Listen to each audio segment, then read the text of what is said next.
गणित का ये टॉपिक है क्षेत्रमिति। कौन सा टॉपिक है? क्षेत्रमिति। क्षेत्रमिति यानी मेंसुरेशन। ठीक है, मेंसुरेशन पढ़ना है आपको। फार्मूला में नोट करा दीजिए। Yes sir. उसी फार्मूला पे आधारित ये क्वेश्चन है, उनको करना है सॉल्व। ठीक है, तो उन्हें करते हैं।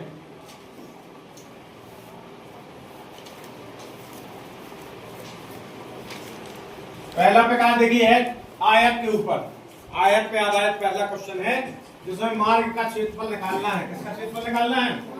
मार्ग का। ठीक है, प्रश्न है एक 40 मीटर लंबे और 30 मीटर चौड़े पार्क के चारों ओर बाहर से 5 मीटर चौड़ा रास्ता बनाया गया है। कह रहे हैं कि रास्ते का क्षेत्रफल क्या होगा। पार्क है, 40 मीटर लंबा है, 30 मीटर चौड़ा है और उस पार्क के चारों तरफ 5 मीटर चौड़ा क्या बनाया गया है? तो रास्ता बनाया गया है। देखिए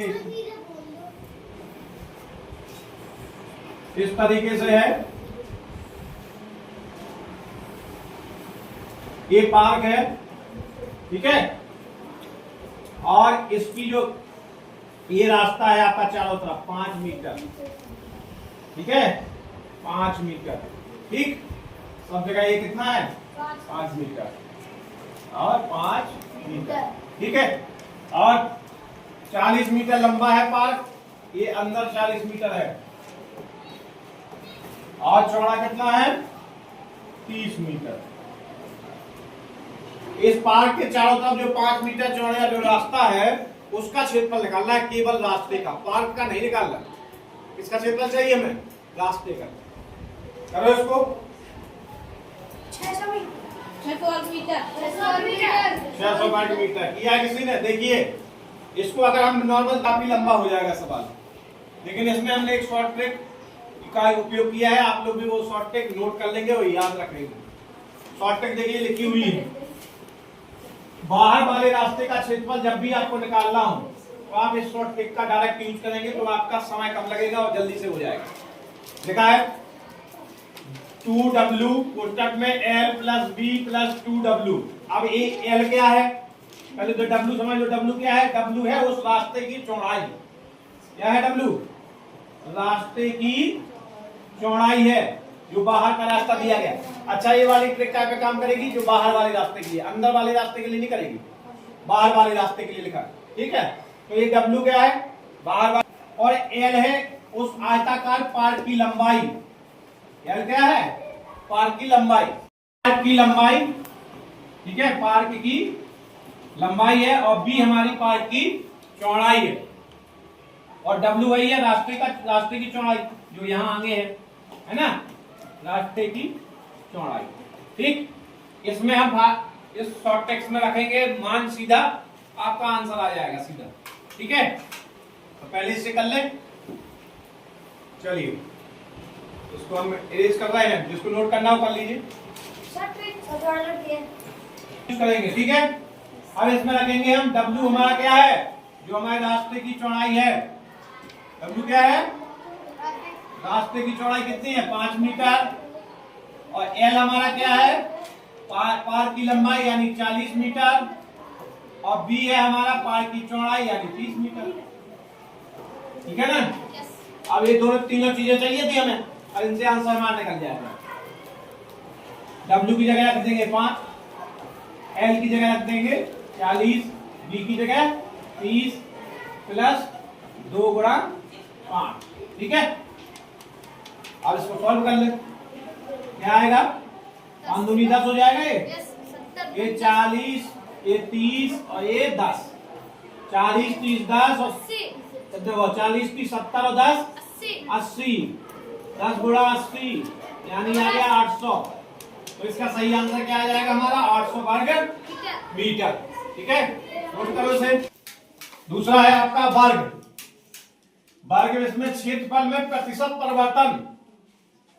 इसमें आधारित एक प्रश्न है, यदि एक वर्ग की भुजा को 30% बढ़ा दिया जाए, ठीक है, तो उसके क्षेत्रफल में कितने प्रतिशत की वृद्धि होगी? ये है क्वेश्चन। ऑप्शन दिए गए हैं आपको 60%, 30%, 69% या फिर 90%। तो इसके लिए भी एक शॉर्ट ट्रिक है, 2x प्लस एक्स स्क्वायर बटे 100। और x क्या है? जितने प्रतिशत भुजा में वृद्धि की गई है, भुजा में प्रतिशत वृद्धि। x क्या है आपका? भुजा में, बल्कि भुजा में जितने प्रतिशत की वृद्धि की गई है वो x है। ठीक है, तो करते हैं इसको। तो x हमारा क्या हो जाएगा? x हो जाएगा हमारा 30%। ठीक है भाई, 30% की वृद्धि की गई है भुजा में, तो क्षेत्रफल में कितनी वृद्धि होगी? कितने प्रतिशत की वृद्धि होगी? क्षेत्रफल में प्रतिशत वृद्धि बराबर क्या आएगा? 2x यानी 2 गुणे 30 प्लस एक्स स्क्वायर यानी 30 का स्क्वायर बटे 100। ठीक, यानी 2 गुणे 30 धन 30 का स्क्वायर कितना होता है? 900 बटे 100। 0 से 0 कैंसिल। ठीक, 3 दूना 60 धन 9, यानी 69% की वृद्धि होगी क्षेत्रफल में। अगर भुजा में हम 30% की वृद्धि कर दें भारत की भुजा में, तो उसके क्षेत्रफल में 69% की वृद्धि हो जाएगी। ठीक है, समझ में आ गया? चलो नोट डाउन। चलिए शांत हो जाओ सभी लोग। चलिए, तीसरा प्रकार है आपका मेंसुरेशन में व्रत, है ना। अब इसमें व्रत में चक्रों की संख्या पर आधारित एक प्रश्न है। ठीक है, व्रत का व्यास, व्रत का वक्रपृष्ठ, ये सीधे सीधे प्रश्न आएंगे आपके, वो आपकी किताब में प्रैक्टिस के लिए मिलेंगे। ये थोड़ा सा टिपिकल टाइप का क्वेश्चन है। ठीक, तो इस क्वेश्चन को करना है। एक पहिए का व्यास 14 सेंटीमीटर है। कितना है व्यास? 14 सेंटीमीटर। 440 मीटर दूरी तय करने में यह कितने चक्कर लगाएगा?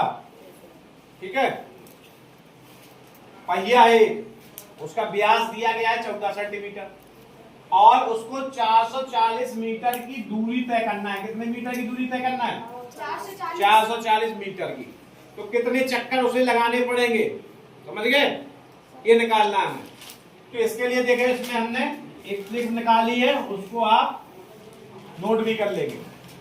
क्या है? डिस्टेंस, यहां दूरी रखेंगे, डिस्टेंस का मतलब है दूरी। ये लिखा है एन, एन होता है चक्रों की संख्या, चक्रों की संख्या। ये लिखा है 2 और ये पाई लिखा है पाई, पी आई का मतलब क्या है? पाई। ठीक, और ये आर मतलब त्रिज्या। समझ गए? डिस्टेंस हमारी कितनी है? 440 मीटर। लेकिन इसमें देखिए व्यास आपको सेंटीमीटर में दिया गया, तो या तो व्यास को सेंटीमीटर में, वो मीटर में बदल लो, क्योंकि दोनों मात्रक एक जैसे होने चाहिए कि नहीं। या फिर दूरी को सेंटीमीटर में बदल दो। तो दूरी को सेंटीमीटर में बदलना आसान है, क्योंकि 100 का गुणा कर देंगे तो सेंटीमीटर में बदल जाएगा। यानी दूरी हमारी क्या हो जाएगी? दूरी बराबर है n गुणा 2 पाई r, ये बनेगा फार्मूला। तो दूरी हमारी 440 मीटर है, इसको सेंटीमीटर में बदल देंगे तो 100 का गुणा करना पड़ेगा, तो बन जाएगा हमारा 44,000 सेंटीमीटर। बनेगी कि नहीं?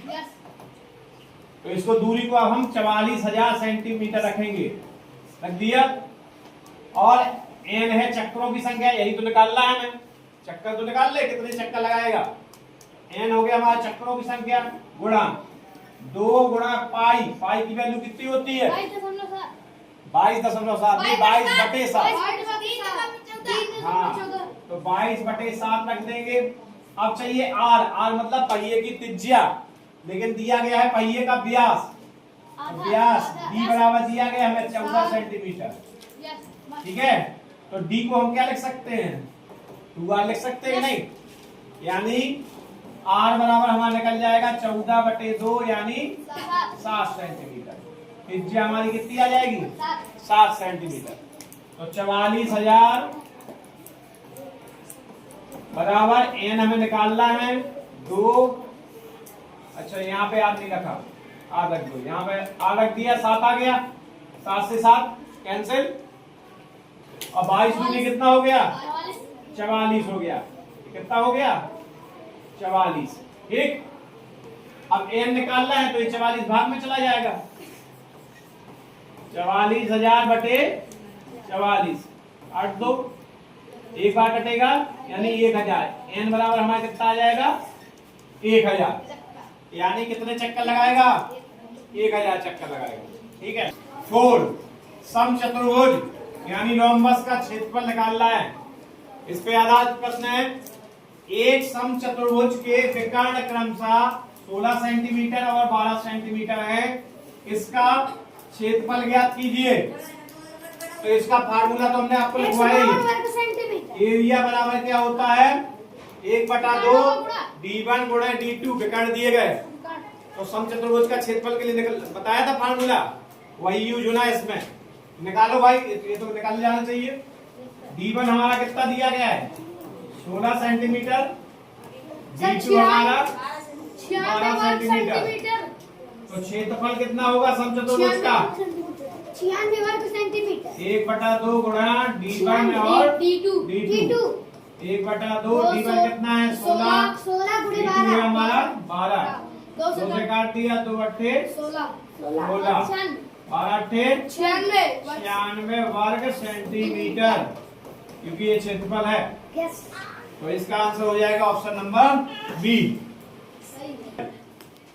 घनाभ, घनाभ इसमें विकर्ण की लंबाई निकालनी है। ठीक है। इस पर आधारित एक प्रश्न है। एक कमरे की लंबाई, चौड़ाई और ऊंचाई क्रमशः 12 मीटर, 9 मीटर और 8 मीटर है। इसमें रखी जा सकने वाली सबसे लंबी छड़ की लंबाई क्या होगी।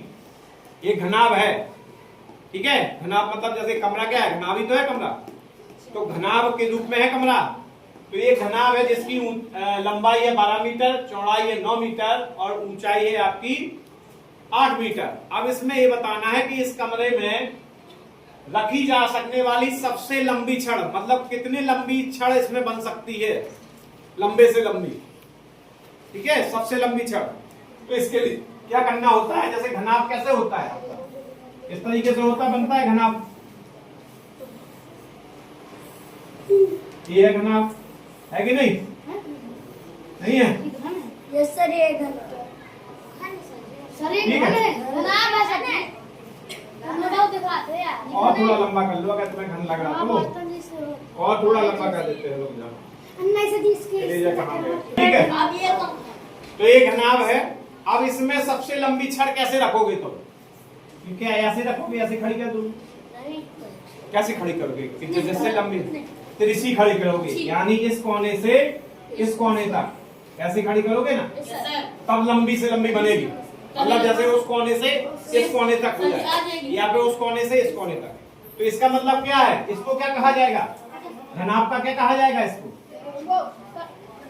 विकर्ण, घनाभ का विकर्ण, विकर्ण कहा जाएगा। तो हमें क्या निकालना पड़ेगा, घनाभ का विकर्ण निकालना पड़ेगा।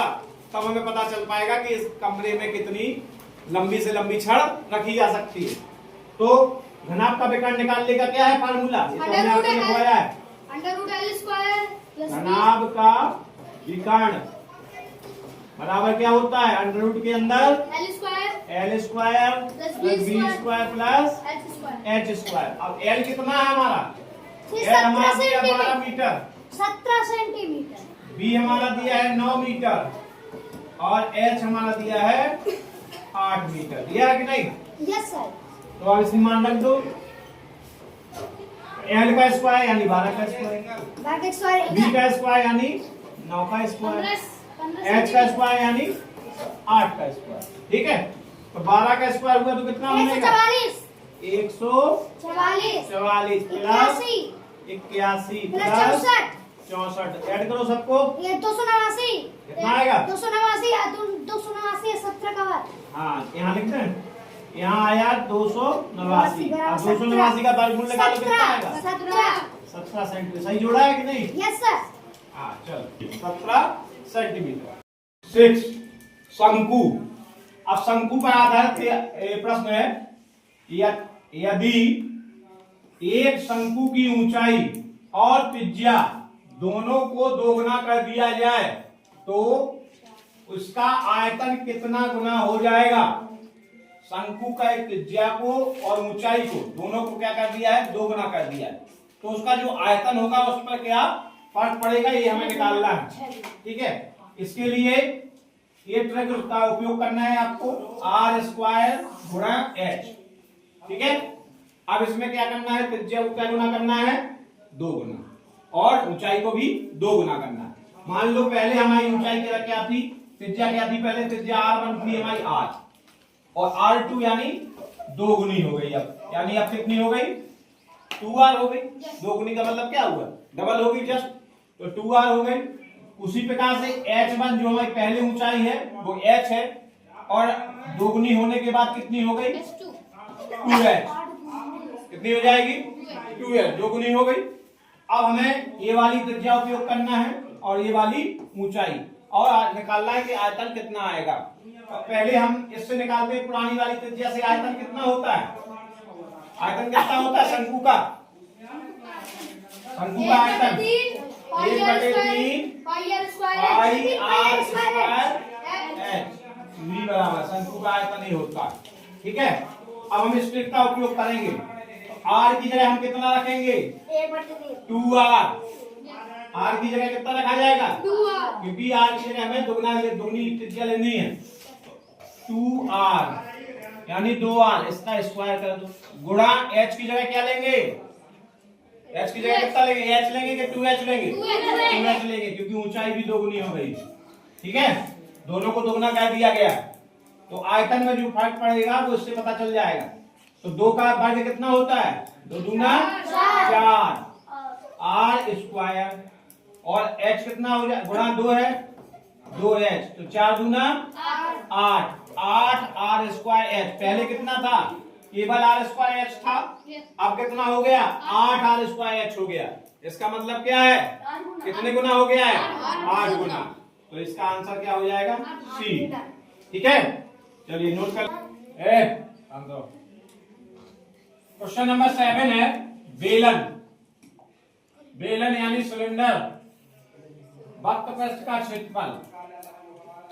इस पर आधारित प्रश्न है, एक बेलन की त्रिज्या 7 सेंटीमीटर है और ऊंचाई 10 सेंटीमीटर है, इसका वक्र पृष्ठ क्षेत्रफल क्या होगा। ठीक है, तो इसके लिए कौन सा फार्मूला यूज करना है, लिखा है देखो, 2 पाई r h। ठीक है, तो हमारे पास r कितनी है, 7 सेंटीमीटर, h कितनी है, ऊंचाई 10 सेंटीमीटर है कि नहीं। तो इसका वक्र पृष्ठ हमें निकालना है, तो इस फार्मूले का उपयोग करेंगे, यानी शॉर्ट ट्रिक का उपयोग करेंगे। इससे निकालेंगे CSA, कर्व सरफेस एरिया, यानी वक्र पृष्ठ का क्षेत्रफल 440 वर्ग सेंटीमीटर। 2 गुणे पाई गुणे r गुणा h। तो 2 गुणे पाई की वैल्यू कितनी होती है, 22/7। r कितना दिया गया है, r हमें 7 दिया गया है, और h हमें 10। 7 से 7 कट गया, यानी 22 दूनी 44 और 10 का गुणा 44 में 440 वर्ग सेंटीमीटर, क्योंकि ये क्षेत्रफल है।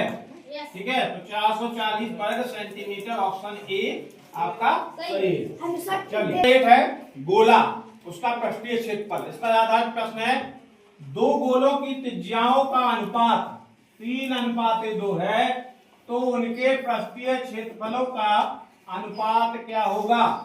इसके लिए आपको ये वाली डॉट ट्रिक का यूज करना है। ठीक है, एरिया का रेशियो मतलब अनुपात, क्षेत्रफल का अनुपात, क्षेत्रफल का अनुपात पूछा है ना, तो क्षेत्रफल का अनुपात बराबर क्या होता है, रेडियस का रेशियो, जो रेडियस का रेशियो है उसका वर्ग कर दो, वर्ग, ये घात 2 लिखी है। रेडियस मतलब त्रिज्या, त्रिज्या का अनुपात जो दिया गया है उसका क्या करना है, वर्ग कर देना है, तो आपका एरिया का रेशियो निकल आएगा। यानी क्षेत्रफल क्षेत्रफल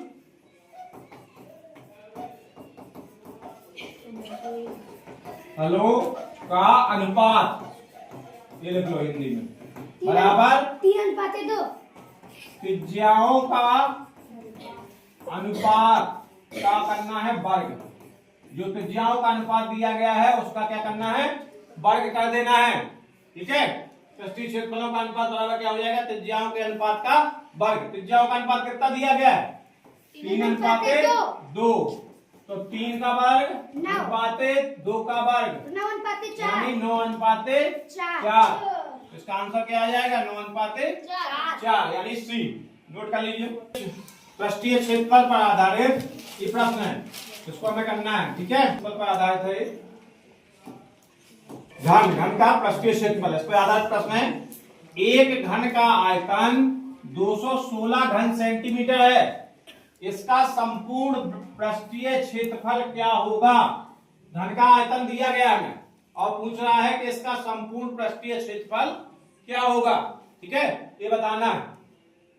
चलिए देखिए, 216। अब इसके लिए हमें इस वाली ट्रिक का यूज करना है। v बराबर क्या होता है? ए क्यू। तो आयतन बराबर हमारा क्या हो जाएगा? ए क्यू। v बराबर क्या होता है? आयतन, वॉल्यूम। वॉल्यूम के लिए v यूज किया जाता है, यानी आयतन। आयतन हमें दे रखा है 216 घन सेंटीमीटर, दे रखा कि नहीं? Yes sir. 216 घन सेंटीमीटर बराबर क्या आ जाएगा? ए क्यू। आएगा कि नहीं आएगा? और यहां से हम ए निकाल लेंगे, ए का मान। तो ए का मान निकालना पड़ेगा, तो क्या हो जाएगा? क्यूब रूट हो जाएगा 216 का। 216 का घनमूल क्या होता है? 6। तो ए बराबर हमारा कितना आ गया? 6 सेंटीमीटर। यानी हमारी क्यूब की भुजा आ गई, यानी घर की भुजा हमारी आ गई। अब पृष्ठीय क्षेत्रफल का फार्मूला क्या होता है? 6 गुणे भुजा स्क्वायर। Very good. तो पृष्ठीय क्षेत्रफल क्या होगा हमारा? 216 वर्ग सेंटीमीटर। पृष्ठीय क्षेत्रफल, घन का पृष्ठीय क्षेत्रफल का फार्मूला होता है 6 गुणे भुजा स्क्वायर। भुजा स्क्वायर, यानी ए का स्क्वायर। भुजा हमारी ये है ना, यस सर। तो ए का स्क्वायर हो जाएगा, यानी 6 गुणे ए का स्क्वायर, यानी 6 का ही स्क्वायर। 6 ही हमारी भुजा आई है, तो 6 गुणे 6 कितना आ जाएगा? 216 वर्ग सेंटीमीटर। क्योंकि ये क्या है? क्षेत्रफल है, इसलिए वर्ग सेंटीमीटर आएगा। यानी इसका आंसर क्या हो जाएगा? Option number B. ठीक है। अब इसके परिमाप से संबंधित इसमें क्वेश्चन दिया गया। प्रश्न है 7 सेंटीमीटर त्रिज्या वाले एक अर्धवृत्त का परिमाप क्या होगा? तो 7 सेंटीमीटर त्रिज्या दी गई है और अर्धवृत्त का परिमाप पूछा गया है। ठीक है, तो इसके लिए हमें ये वाली शॉर्ट ट्रिक का यूज करना है। पेरीमीटर, पेरीमीटर का मतलब होता है परिमाप। हिंदी में क्या होता है? परिमाप। ये लिखा है 36/7 गुणे आर का मतलब त्रिज्या। ठीक है, इस वाली ट्रिक का आपको यूज करना है। तो त्रिज्या कितनी है हमारी? आर बराबर दी गई है 7 सेंटीमीटर। होगा। ठीक है, तो परिमाप हमारा कितना आ जाएगा? 36/7 गुणे त्रिज्या, 7 से 7 कट गया, यानी हमारा आ जाएगा 36 सेंटीमीटर। यानी इसका आंसर हो जाएगा ऑप्शन नंबर सी। चलिए नोट कर लीजिए।